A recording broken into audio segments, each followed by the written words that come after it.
Whatever happened to predictability? The milkman, the paper boy, the evening TV. You miss your old familiar friends, but waiting just around the bend. Everywhere you look, everywhere there's a heart, a hand to hold on to. Everywhere you look, everywhere there's the looks of somebody who needs you.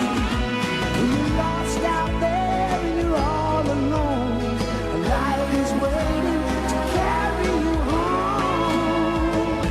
Everywhere you look, everywhere you look.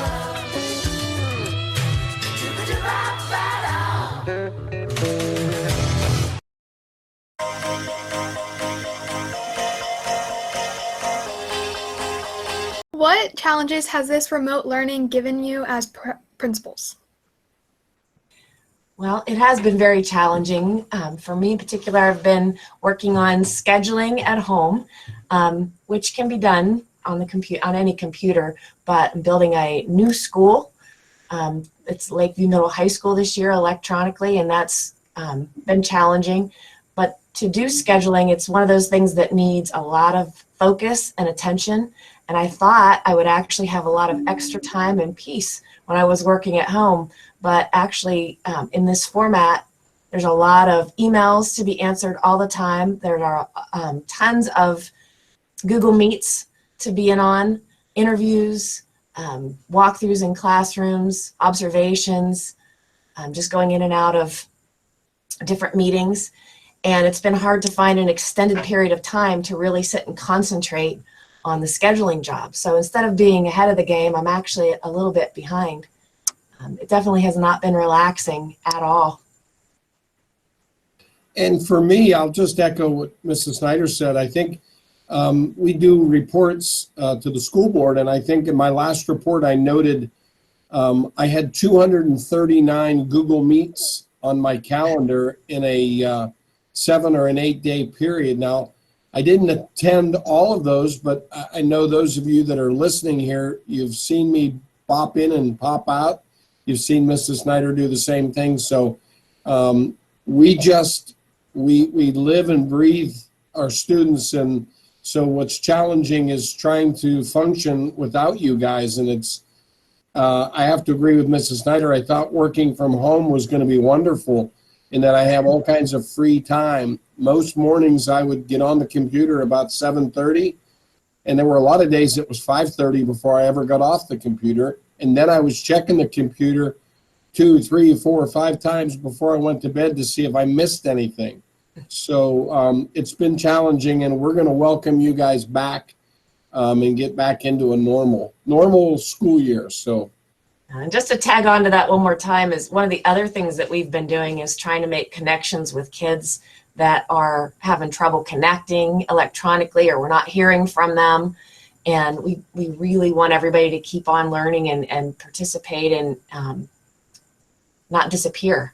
So that's been another challenge for us. Okay. Is there anything big and exciting planned for next year? I hope the biggest, most exciting thing is that we'll all be here. We can all see each other face to face. That's the plan. Well, and I think if this COVID-19 pandemic has taught us anything, it's taught us that the decisions that were made by our school board and our superintendent a couple of years ago when we started with the whole Chromebook, I think this has just been proof in the pudding that that was a good decision. And I know we're working very hard right now. We have Chromebooks to 8th grade. I know we're hoping to get them down into to include 6th and 7th grade. I know Oakview's working to provide technology, whether it's iPads and Chromebooks for their kids. So what's the big thing for next year? Hopefully, maybe we'll have technology in every student's hands, so we won't have to do any paper and pencil in the event something like this would happen again. And Mr. Rotz and Mr. Rodriguez have been working hard every single day. They send out a tech tip to our teachers. So our teachers have learned an amazing amount about Google Classroom and all kinds of other technology pieces that they can bring into the classroom, even when we're all back here together, great things that can be used to engage kids. Okay, so when this is all over, what are you guys most looking forward to doing? I've been on this one first. This is going to sound silly, but I can't wait to have lunch in the cafeteria. You know, when you're used to walking up and down and chatting with kids, it's a part of our life. So I'm really, really looking forward to a cafeteria lunch where I can see you guys and find out how your basketball game went, or comment on the softball game or a volleyball match or basketball, just our interaction with our kids. So that's what I'm missing. That plus going out and sitting down at a restaurant. I'm looking forward to that. Yes, I would echo that, all of that. But when we passed out the senior signs a week or so ago, it was so exciting to, first of all, drive down here and get out of the house and just see something different than the inside of my home office. But also when we met in the parking lot and all the teachers came together and we got to actually see people's faces, it was awesome. It was really exciting. We were only together for 5 minutes, 10 minutes, but it was really good to see everyone. So I'm looking forward to that for sure.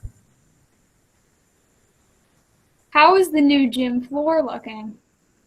Oh, wait till you see it. You guys are going to be so excited. And I have to start by telling you that was a work in progress.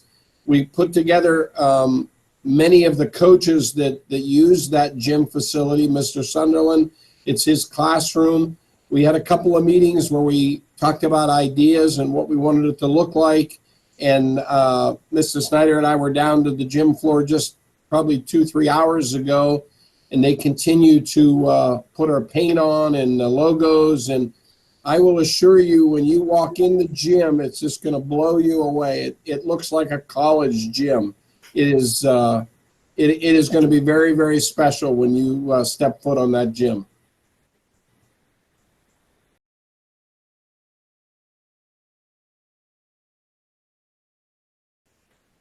Thank you for your time, and we're super excited for the gym floors. Is there anything else you'd like to add? I do want to say that I know kids are getting really anxious to know their schedule for next year, and I am working really hard on it. As soon as they are ready, I will be sending them out or making an announcement that you can access them online. So it will be soon, hopefully before the end of the year like usual. And if I need to fill some holes in kids' schedules, I'll start making personal calls home probably in another week or so. It won't be too long. Thank you for taking the time to watch this, and see you next year. Baby, you're a firework. Come on, show 'em what you're worth. Rubber bands, the manual on handstands, unicycle compass.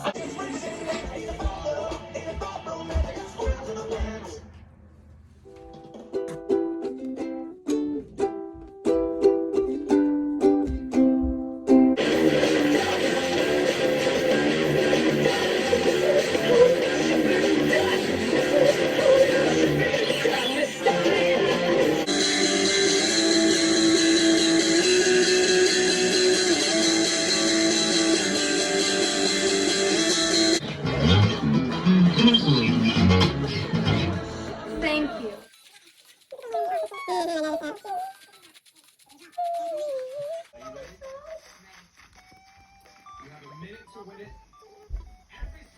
I thought you already packed. Oh, not what a relative is. Are these the ones?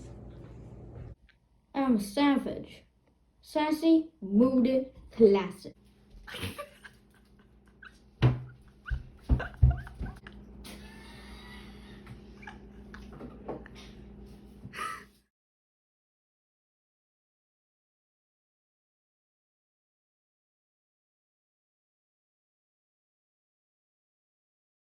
Coronavirus, the disease that has swept across the world. Being several weeks into quarantine, many rumors, opinions, and other overtly false information have spread through small communities like wildfire. Anything from the source of the virus to who is at fault, and especially the seriousness of the disease, have been issues of confusion. It is time to debunk two major rumors.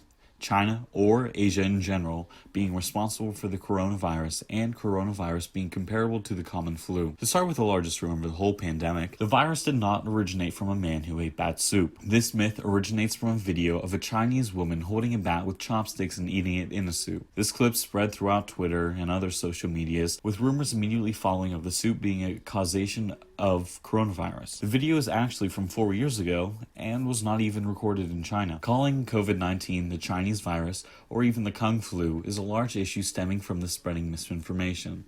These jokes seem to be harmless until many articles and videos report crimes being committed throughout the world on any person, company, or entity related to Asian culture. In the last few weeks, thousands of hate crimes have been reported, with anything from spitting to verbal abuse to full-on physical assault. The worst way to try and defend oneself is by saying, if someone else did it, then I should be allowed. Claiming that the 1918 flu pandemic was named the Spanish flu and the 2009 swine flu outbreak labeled the Mexican flu. Ergo, COVID-19 should be labeled the Chinese virus. This us versus them attitude will not help when trying to come together to fight the virus. Accusing China of not being part of the civilized world or blaming China for the spread of the virus to Europe or America is simply not logical or progressive in the slightest. It is also the result of people not taking the necessary precautions, such as masks and social distancing, and unknowingly spreading the virus to others. Ignorance will not only breed hate, but also an increase in confirmed cases. Which brings up the next point. Coronavirus and the flu are not the same. While the two diseases look similar, meaning the symptoms are easy to confuse with one another, the similarities stop there, as anything from the average time it takes a person to exhibit symptoms from the moment you have the virus to the mortality rate to the contagion level. To go more in depth, the incubation period for the flu is about 2 days, while COVID-19 is 12 to 14. The contagion level of the disease, as well as the mortality rate, are both rapidly developing as more research and more cases progress. Before reading any numbers concerning mortality and infection rates, it is important to know that these values are not constant or set in stone.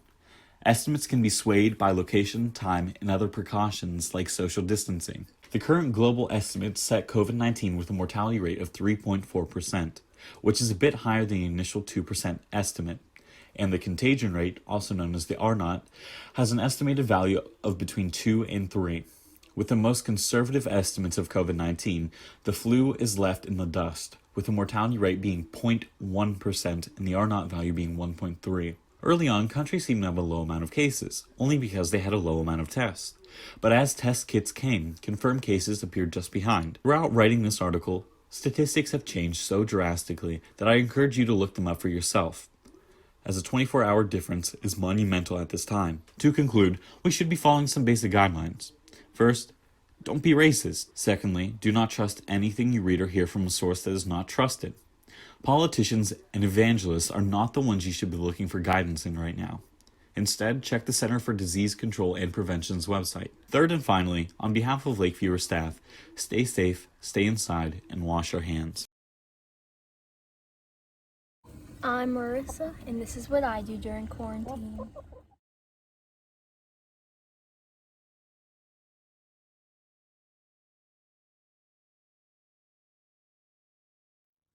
It is currently 10:20.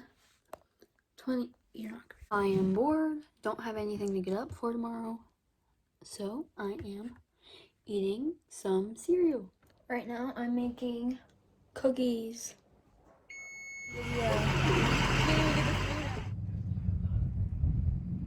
I made myself a smoothie. It's pretty good. I am making cookies again.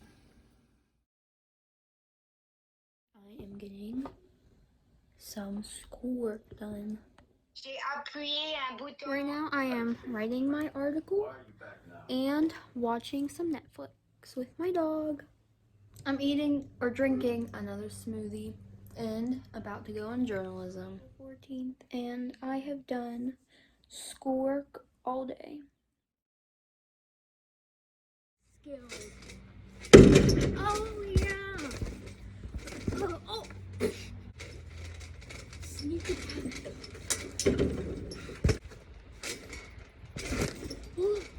Oh, where's the ball? Go in. About to shoot a backwards shot. Oh my gosh. Oh, close. Outside time.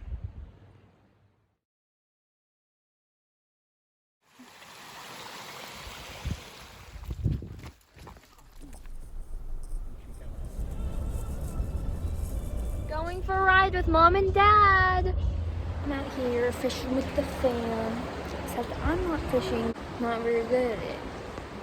It's raining. It's raining hard. Got her stuck. Country.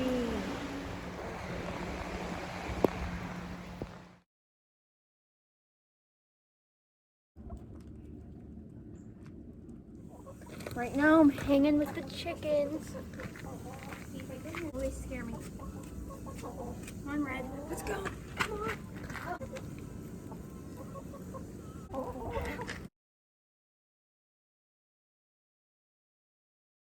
March 13th changed a lot of things for a lot of people.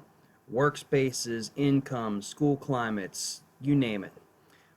On that day, the way that the Lakeviewer conducts their business changed as well. Through the diligent work of our excellent student crew, we've been able to continue producing publications.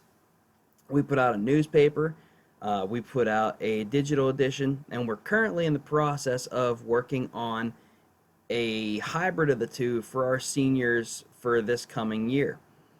I want to recognize all the seniors on the Lakeviewer staff. We could not do the things that we've done without these wonderful kids. Abby Denzer, Marlise Rudiger, Michaela Schell, Bailey Caseby, Andrew Latimer, Dylan Mamula, Claire Oliver, and Alyssa Slater. This group of seniors made the publication what it was this year. So great job, seniors. Mr. Minch, myself, the administration, we could not be more proud of you guys. We'll be back next year, speaking for the Lakeviewer, we'll be back next year with more digital content, more print content, and for this year, though, stay tuned for our upcoming Lakeviewer Senior Spectacular. Take care of yourselves. Have a great summer. Stay healthy. We'll be back in the fall. You like that, don't ya?